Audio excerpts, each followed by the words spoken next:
నల్గొండ జిల్లా నాగార్జున సాగర్ నియోజకవర్గం తిరుమలగిరి మండలం బోయగూడెం గ్రామంలోని ప్రభుత్వ పాఠశాలలో 77వ గణతంత్ర దినోత్సవ వేడుకలు ఘనంగా నిర్వహించారు. ఈ సందర్భంగా పాఠశాల హెచ్ఎం శ్రీనివాసులు జాతీయ జెండాను ఆవిష్కరించి గౌరవ వందనం చేశారు. అనంతరం జాతీయ గీతం ఆలపించగా పాఠశాల ప్రాంగణం దేశభక్తి భావాలతో మారుమోగింది.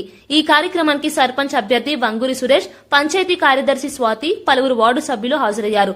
ఆశా వర్కర్లు, అంగన్వాడీ టీచర్లు, గ్రామస్తులు పెద్ద సంఖ్యలో పాల్గొన్నారు. ఈ సందర్భంగా నాయకులు మాట్లాడుతూ గణతంత్ర దినోత్సవం భారత రాజ్యాంగం అమల్లోకి వచ్చిన చారిత్రక రోజని చెప్పారు.